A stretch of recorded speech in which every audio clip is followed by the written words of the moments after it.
मुझे अपनी कौम को उस लेवल पे पहले ले जाना है कि वो सुप्रीम कोर्ट की जजमेंट को समझ पाए। कौम पे तो सुअर खाने का भी असर नहीं हुआ, क्योंकि सुअर भी सारे जानवरों में बुद्धि पे चौथे नंबर पे आता है।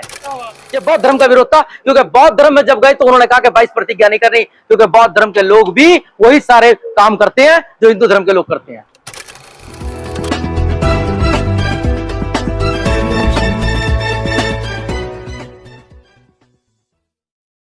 तो काल्पनिक बोलते हैं, अरे बोलने वाले तो बोलेंगे।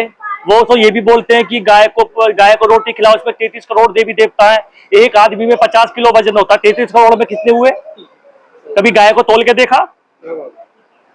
कभी गाय को तोल के देखा? अरे भाई गाय को रोटी खिलाओ, उसकी सेवा करो, इसमें 33 करोड़ देवी देवता है। एक आदमी में अगर एवरेज ले तो 50 किलो वजन होता है। 33 करोड़ इंटू 50 कितना होगा? कभी गाय को तोल के देखा? कहना क्या चाहते हैं? कहना मैं ये चाहता हूँ कि वो जब उनकी खुद की बात आती है तो वो उनकी हर चीज को वेरीफाई कर देंगे, लेकिन जहाँ हमारी बात आती है वहां वो सारी चीजें काल्पनिक हो गई हैं। बहुत अच्छी सी बात है। और मैं अपने समाज के लोगों की भी गलतियां बताता हूँ। हमने इतने सारे वाल्मीकि को आप जो वाल्मीकि जी थे उन्हें आप काल्पनिक नहीं मानते?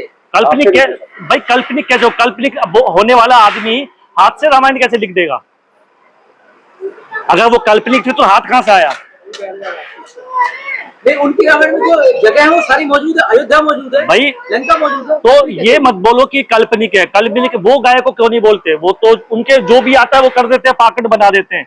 और हमारे लोगों की गलतियां ये है कि हमने इतने सारे देवी देवता पूजे, लेकिन कभी हमने उनका जाति प्रमाण पत्र नहीं देखा। और जहां परमात्मा भगवान वाल्मीकि जी की बात आती है तो हम जाति वेरीफाई करते हैं। हमारे घरों में पूरा मेला लगा हुआ है। आपको नहीं लगता कहीं ना कहीं आप भी जो ढंग से कहा जाए तो आपकी मेजरमेंट भी सही नहीं है? एक तरफ आप पाखंडवाद का विरोध करते हैं, एक तरफ आप इस पर अगर कोई सवाल उठाता है तो उसका कोई प्रमाण नहीं है महर्षि वाल्मीकि का, तो उस पर आप विरोध करने लग जाते हैं। ऐसा क्यों? देखिए, मैं पाखंड का विरोध कर रहा हूँ। मैं परमात्मा भगवान वाल्मीकि जी ने भगवान वाल्मीकि जी तो भगवान से भी ऊपर है, क्योंकि भगवान तो आप भी है, मैं भी हूँ। भगवान तो 5 चीजों से मिलकर बना, भूमि गगन वायु नीर अग्नि, और इन चीजों से मिलकर जो बने सब भगवान है। बहुत बढ़िया। अगर आपका बीपी डाउन हो गया तो इसका मतलब आपकी अग्नि डाउन खत्म, आपकी हवा चलेगी, सांस चलेगी, ऑक्सीजन लगाई तो भी खत्म, पानी गया तो भी खत्म। तो ये भगवान तो सब है। हम परमात्मा तो वो तो भगवान से भी बहुत ऊपर है। बहुत बढ़िया। तो किसने देखा परमात्मा? लोग तो कहते हैं नेचर है, नेचर ही, प्रकृति जो है वो ही भगवान है। देखिए, यहाँ पे तो पाखंड की बात हो रही है कि पाखंड को खत्म करना। कोई ये वेरीफाई नहीं कर रहा कि किसी ने भगवान को देखा। बस अभी आप आस्था की बात पे आ गए हैं, तो आस्था पे मेरा एक प्रश्न है। आपने कहा वाल्मीकि जी थे, वाल्मीकि जी ने रामायण मान लिया, लेकिन जब आप कह रहे हैं वाल्मीकि जी थे, एक तरफ आप पाखंडवाद का विरोध करते हैं, यानी कि आप राम को सच्चा पात्र मानते हैं। देखिए, भगवान परमात्मा वाल्मीकि जी ने जो रामायण लिखी है वो एक वाक्य था, एक हादसा था, ठीक है ना। और बहुत से लोग ऐसे होते हैं जो लेखक हैं, वो कहते हैं एक हादसा हुआ और मैंने इसके ऊपर पूरी किताब लिख दी। तो सर कल्पना से भी चीजें लिखते हैं। देखिए, मैं शायद आपको ध्यान ना हो, मैं आपको रोशनी डाल देता हूँ। सन 1857 तक किसी भगवान का दलितों का मंदिरों में जाना प्रवेश वर्जित था। और दूसरी बात, किसी भी दलित के भगवान आज तक भगवान के दर्शन दलित नहीं कर पाते हैं। और आपको शायद मेरे को ध्यान नहीं वो कौन सी प्रेस थी और कौन से पत्रकार कौन सी प्रेस थी और जिसने ये इजाद किया था भगवान के पोस्टर।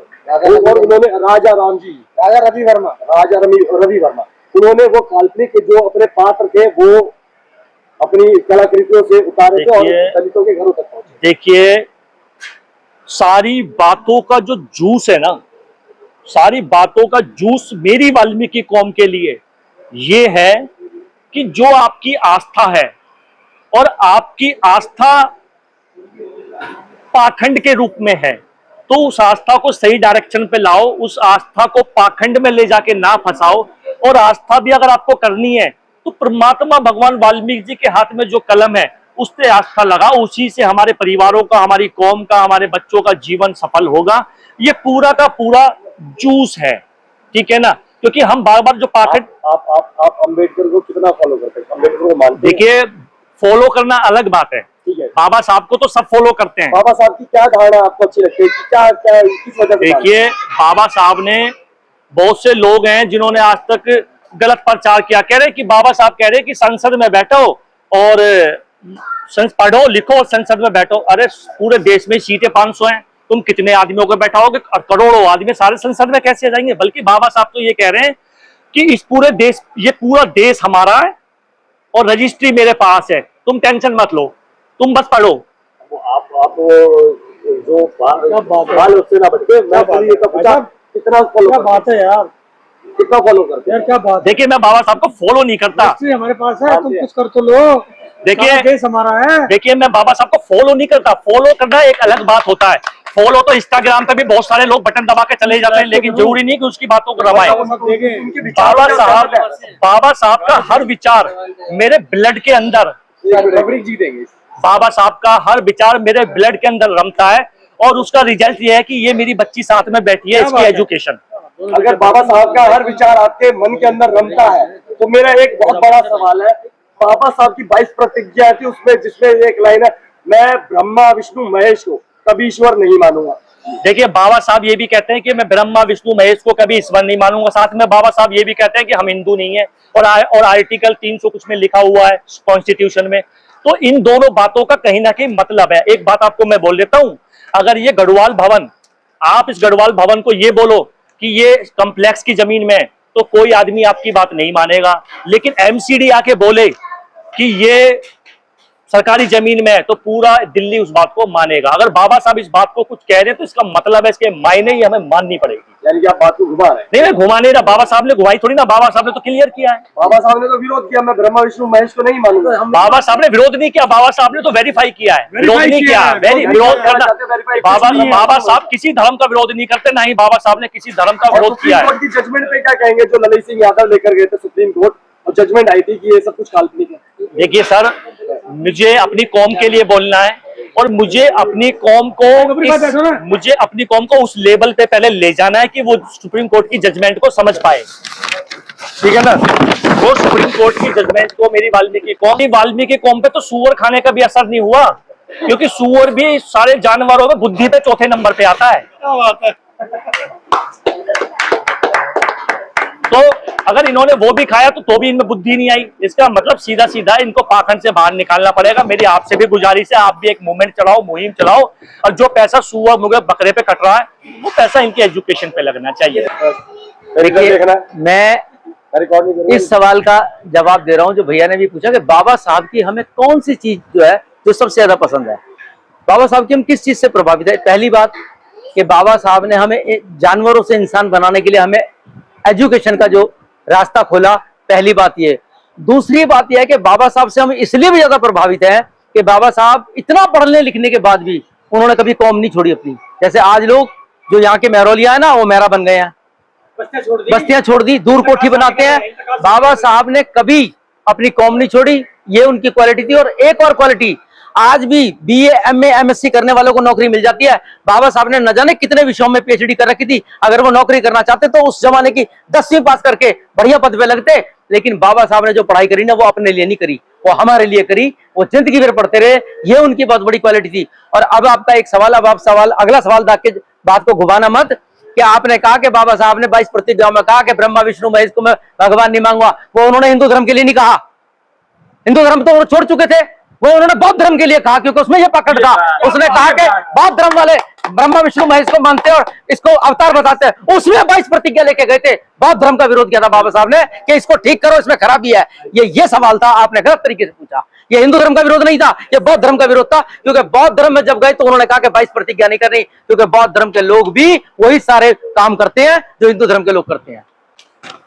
ठीक है साहब, बस 22 प्रतिज्ञा जी। ये हिंदू धर्म के लिए थोड़ी थी, ये तो बौद्ध धर्म के लिए थी। उन्होंने बौद्ध धर्म में जाते वक्त कहा। सर, हिंदू धर्म से निकलने के लिए ही तो कहा था। नहीं नहीं नहीं नहीं, आप घुमा रहे हैं, आप घुमा रहे हैं। नहीं नहीं नहीं नहीं, मेरी बात सुनो, मेरी बात सुनिए। हिंदू धर्म को, अरे मैं बताता हूँ साहब, मैं बताता हूँ। पूछिए मुझसे पूछिए। पहला सवाल, अगर बाबा साहब ने हिंदू धर्म छोड़कर ही तो बौद्ध धर्म अपना। आप सुनिए, आप बोलना मत बीच में, आप बोलना मत। मैं मुसलमान बनना चाहता हूँ, मैं शर्त लेके जाऊंगा क्या साहब, मैं मुसलमान तो बनने के लिए तैयार हूँ, लेकिन दाढ़ी नहीं रखूंगा, टोपी नहीं पहनूंगा, नमाज नहीं पढ़ूंगा तो कोई मुझे बौद्ध धर्म मानेगा? ये 22 प्रतिक्रिया लेके बाबा साहब क्यों गए? क्योंकि उन्हें पता था इनमें खराबी है, इनको ठीक करना है, इसलिए वो उसमें गए थे। आपको थोड़ा सा शायद ज्ञान की कमी हो गई है कहीं, मुझे ऐसा लगता है कि आपको शायद ज्ञान की कमी होगी। मैं आपको बता दूं, रोशनी डाल रहा हूं मैं, कि जब बाबा साहब ने कहा था कि मैं हिंदू धर्म में पैदा हुआ हूँ, हिंदू धर्म में, बिल्कुल ठीक कहा। उन्होंने हिंदू धर्म जब ग्रहण किया था जी। उस वक्त उनका सबसे पहला यही था, हिंदू धर्म के विरोध में ही उन्होंने कहा था मैं किसी भी पाखंडवाद को नहीं मानूंगा, ठीक है, मैं ब्रह्मा विष्णु महेश को नहीं मानूंगा, ठीक है, मैं कोई भी पिंड दान नहीं करूंगा, ठीक है, ये सारे दान हिंदू धर्म में होते थे और आज भी हो रहे हैं। आप कह रहे बौद्ध धर्म में माना जाता था, वो कहीं ना कहीं आपकी ज्ञान नहीं। सुनिए सुनिए, उन्होंने लाखों लोगों को प्रतिज्ञा कराई थी, जब मैं बनी गया मुसलमान तो मैं हिंदू धर्म को क्यों मानूंगा यार? मैं जब बनी गया मुसलमान तो मैं ये 22 प्रतिज्ञा क्यों मानूंगा? बौद्ध धर्म में सुनिए, दलाई लामा है, आज भी गुरु है, गौतम बुद्ध को 9 अवतार बताते हैं, वो ब्रह्मा का। क्या बात कर रहे हैं आप? उनका स्टेटमेंट है।